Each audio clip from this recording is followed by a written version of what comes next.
All right, let's talk about something so many of us do. You're at the store, you want to be healthy, so you grab that zero sugar can, right? You feel pretty smart about it. But what if that guilt-free choice isn't so clear-cut? Today, we're diving into some pretty shocking new research that could change how you see that diet drink forever. I mean, really think about it. You see the word zero on the label, and your brain just automatically thinks zero risk. It's a totally logical swap, one that millions of people make every single day.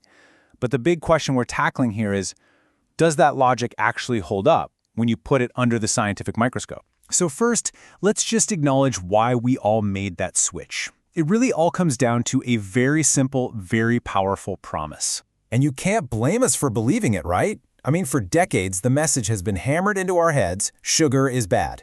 And then, poof, along come these artificially sweetened drinks, and they're sold to us as the perfect solution. You get all the sweetness, none of the sugary consequences. It was a brilliant, convincing message, and let's be honest, we all bought into it. But this is where the story takes a really sharp turn. Because brand new research has uncovered something that kind of flips that entire promise right on its head. So, this new info comes from a huge study out of Monash University in Australia. And this wasn't some quick little survey. Nope, this was a serious, long-haul investigation into what actually happens to people who drink these things over a long period of time. And when I say long haul, I mean it. Researchers followed people for 14 years. That's so important, you know? Because it takes that kind of time for the real health effects, like chronic diseases, to actually show up and be measured properly. The scale was also just massive. We're talking more than 36,000 people.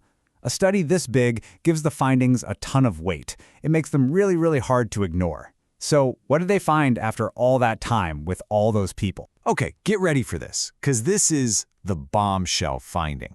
The study found that drinking just one can of a zero-sugar drink a day was linked to a 38% increased risk of developing type 2 diabetes. Wow! Just let that sink in for a second. A 38% higher risk coming from the very drink that so many of us chose to avoid health problems? It's wild. And the researchers themselves, they didn't mince words. They basically said, look, these drinks are not the harmless alternative people think they are. Now, their study showed the link, the correlation. Other scientists think it might be because these artificial sweeteners mess with our gut bacteria, or maybe they just confuse our bodies. Your brain tastes sweet but doesn't get the sugar it expects, and over time, that could throw your whole system out of whack. The bottom line is, this is a huge challenge to the idea that these drinks are a safe bet. Now, a finding this big doesn't just stay tucked away in a science journal. Oh no, it sends out waves. And we're starting to see this huge ripple effect across the public health world and even into government policy discussions. Diabetes Australia's reaction was immediate. They called it a wake-up call. And when a major national health organization uses language that strong, you know this is being taken very, very seriously. And that wake-up call is urgent for a reason. In Australia, someone is diagnosed with type 2 diabetes every 8 minutes. Every 8 minutes. This isn't just a number on a page. It's a full-blown public health crisis, and this study just added a whole new, really unexpected layer to it. So naturally, this is completely changing the conversation around what to do. For years, all the talk was about putting a special tax on sugary drinks. But now, with this new evidence, experts are saying, hold on a second. They're pushing for these zero-sugar drinks to be put in the exact same risk category, which means, yeah, they could face the exact same kind of taxes. And the experts involved with the study are being incredibly blunt about it. They're calling this policy change a no-brainer.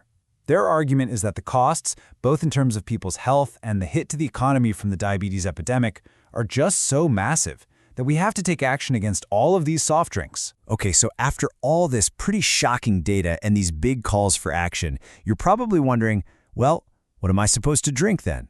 The good news is the advice from health authorities is becoming refreshingly simple. It's really a clear 3-step plan. First, keep rethinking those sugary drinks. We know the risks there. Second, and this is the new part, you've got to rethink the zero-sugar drinks too. And third, the ultimate answer? Just choose water.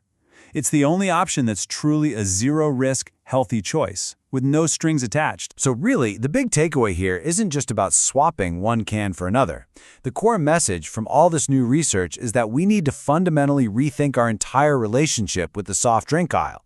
Our reliance on manufactured sweetness of any kind is something we all need to look at. And that really leaves us with one big question, doesn't it? The label might say 0, but after everything we've seen, you have to ask, what's the real cost? The cost to our health down the road, the cost to our entire healthcare system. It's a powerful reminder that sometimes the simplest choice, just plain old water, is actually the smartest one you can make. Thanks for digging into this with me.